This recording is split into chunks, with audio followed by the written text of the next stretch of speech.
Hello, it's Regina. Welcome back to my haunted library.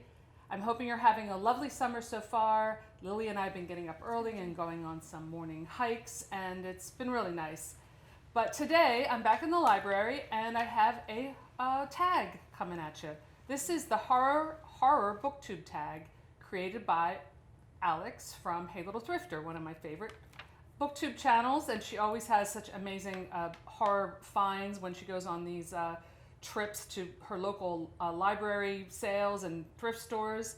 So this is a fun tag and I'm happy to do it, and I was tagged by Jason at Jason's Weird Reads. Thanks Jason for always thinking of me. So let's get right to it. Number one, how and when did you first get into horror?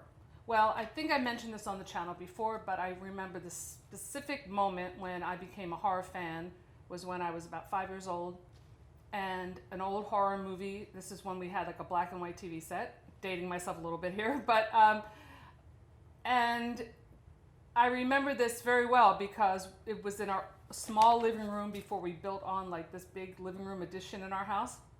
And I remember running into the living room, being transfixed by what I saw on the little TV screen when this giant spider exploded. And I was so horrified and so thrilled that I think that is like the sweet spot. If you've ever, if you're a roller coaster fan like I am, I love roller coasters. And one of my favorite roller coasters is the classic roller coaster, the Cyclone at Coney Island. And if you've never been on it, if you ever go to New York and you love roller coasters, definitely go on this roller coaster because it's the best one I've ever been on. It's the right combination of terror and thrill. And that is exactly what I found as a wee child when I saw Tarantula. And I think I always just loved being scared after that. There's a lot, maybe like a psychological analysis that could go along with this, but maybe I'll do a video about that. Maybe I'll do a tag about your horror psychoanalysts or something. Okay, but moving on. Number two, what was the first horror book that you read? Well, when I was a little girl, my sister, who's 3 years older than me, was a huge reader. She still is, and we share a lot of books today. She used to read to me before I could read. She actually learned to read reading Mad magazines and kind of passed that on to me too. But we had these old Alfred Hitchcock Presents short story collections. Either we had them in the house, we owned a couple, and we also got them out of the library. And I remember she would read some of these stories to me at night, like bedtime stories. And the one that terrified me the most is called It's a Good Life by Jerome Bixby. Now, it was also turned into a Twilight Zone episode, I think in like the early 60s, which I've seen.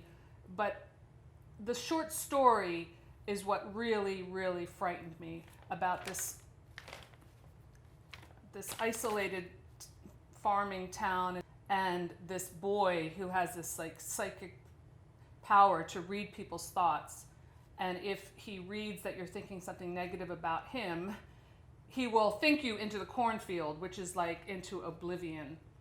And that book, short story rather, terrified me, and it still does. It's been a long time since I read it, but it is terrifying. There's something really scary about a cornfield. And anyone who grew up in a farming community, like a rural community like I did, you'll know what I'm talking about. You can get lost in a cornfield. Things can hide in a cornfield, and we often did hide in cornfields when we were playing manhunt late at night. But that story terrified me. Okay, number three, what horror-related goodness can we expect from your channel? Well, I don't know, probably more of the same. I've been doing this for about a year. People seem to be liking my drive-in movie series that I'm doing. Maybe when the summer's over, I'll do another series starting in the fall with film. I also collect a bunch of like old VHS horror, and I pop those in every couple of days. Like I was watching one last night that I had never seen before. It was really good. So a lot of these old VHS films you can't get on Netflix or something. So maybe I'll start doing like a, finding out some rare VHS horror, something kind of niche-y like that might be fun. Number four, do you have any favorite themes or subgenres within horror? Probably Gothic. I really love, I just love that subgenre, that style, if you want to call it that. Running the gamut from Dark Shadows to Henry James, I just love, love, love Gothic. Name an underrated horror novel or author. That's number five. I would say Bernard Taylor, because I've just read The Reaping by him, and I really, really loved it. And I had read another book by him called Sweetheart, Sweetheart. Alex and I did a buddy read on The Reaping. And I just think he's great, and I'm just kind of surprised he's not more well known. I mean, he probably is among horror people, but I had never heard of him before. So yes, Bernard Taylor I thought was great. So next one, name an overrated horror novel or author. I'm going to say Stephen King, even though it's very controversial, because I love Stephen King, of course, but only because he's put out so many books that it's a little unrealistic to think that every single book is going to be good. And in my opinion, they haven't all been good. So there are so many other horror writers besides Stephen King, and I think sometimes people only read Stephen King when they read horror. So even though I love him and he's great, and that's not disputed here, I'm going to say he's a bit overrated, and that's, you know, I don't know, just understand how I mean that. I love him. All right, so number 7, recommend 3 of your favorite horror novels. Well, I just did a video on Hellraiser, and I re-listened to The Hellbound Heart by Clive Barker. I have to say, that's one of my favorites. It's certainly my favorite Barker. So The Hellbound Heart, I think, is one of my favorite horror novels, and that has a very gothic feel to it, just in the kind of the language that he uses. I also love The Witching Hour by Anne Rice. I have a special place in my heart for that book. I read it again last summer, and I meant to continue with the next one, Lasher, and I will read that very soon, because I love that whole series, and I love her. And then The Turn of the Screw by Henry James. That is one of my all-time favorite horror novels, and of course it's a quiet horror. It's more like a literary horror, but if you haven't read it, read that book. If you're looking for a classic, read Turn of the Screw, and definitely see the movie The Innocents with Deborah Kerr. That is a cinematic masterpiece, and it's a great horror, psychological horror story, I guess you would call it. Recommend a book for someone who's new to the horror genre. Well, again, I think Jason did the same thing. I'm going to say Stephen King, and hopefully redeem his good name. So any of the early Stephen Kings, like Jason said, Salem's Lot, which is a really great book. I reread that in the last couple of years. Carrie, his first novel. Maybe not the larger ones. The Shining. And also, I pulled this off my shelf. This was a book I read last summer, and I just loved it. And I thought this is not only just a good horror novel, although it is gruesome, so it would come with that kind of caveat, is The Ruins by Scott Smith. If you're just looking for like a really good novel that's going to, like if you're taking a trip and you're going to be on an airplane for a really long time or stuck somewhere, bring this book with you. This is like the perfect, I can't put this down, it's going to make the time fly book.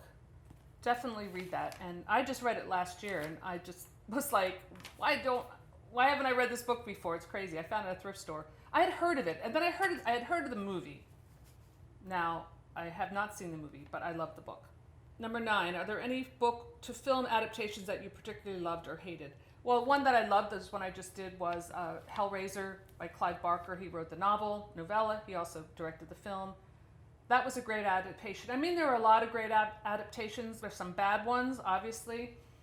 When I first saw Interview with a Vampire, I did not like Tom Cruise in the role, and I didn't particularly love the movie because I had such a different view of the characters. But I've grown to really like that movie now, and I even like Tom Cruise's performance in it, so I changed my mind about that. There have been some other ones like Queen of the Damned, Anne Rice. That movie is pretty bad, but I haven't seen it in a long time, so I don't know. I might change my mind about it. So number 11, how do you discover new or new to you horror books? Well, BookTube, and just a lot of what I've seen on this platform through other people's channels. I mean, I kind of tune into the same booktubers a lot, and I'm always getting new ideas, and then even ones that I wouldn't normally read. If someone is really passionate about it, I'll check it out. I like to read more like newer books and indie books, so whenever someone mentions one that they seem very excited about, like Chad Lutzke, for example, I think Cameron Chaney was the first one to mention him, and then I kept seeing his name, and I bought one of his books and really loved it. So it, that's a really nice thing about BookTube. And then I also always check Will Erickson's blog, Too Much Horror Fiction, and follow him on Twitter. I really love his reviews. He's such a good writer. I'm wondering if he's ever written fiction. Does anyone know? I'm curious. I should send him a message instead I'm too shy. All right, moving on. Number 11. What was the last horror book that you bought? Well, I just happened to get in the mail yesterday 2 books I'm excited to read, and this is part of the reading list for the Bloody Beach read, I think it's called. Bloody Beach read, that a few booktubers have put together that I'm going to participate in, and that is Kill River and Kill River 2 by Cameron Rubik. I love these covers, and I've heard a lot of good things about these books. I got his other book and read it, Disco Death Trap, and it was really fun in that horror fun kind of way. So I'm looking forward to these. These look like great summer horror books. And what else? Number 12, what horror book is at the top of your wish list? Well, I think anything that Eastern Press or Franklin Press puts out, I want a copy of, as far as like in the horror or sci-fi or fantasy genre, or classics. This is a copy, this is Eastern Press copy of Rosemary's Baby, and this is came out probably in the 80s. Some of them are really reasonable on eBay and 8books. Some of them are really expensive. So anytime I can get my hands on one to add to my library, I always jump on it. So number 13, which is optional, tag some people. Well, I think that everyone that I follow on BookTube in the horror community has already been tagged, but I'm going to try Paperback Junkie. And if you've already been tagged, fine. If anyone else wants to do the tag, great. So that is all I have for today. Thanks for stopping by my haunted library, and I'll see you soon. Bye.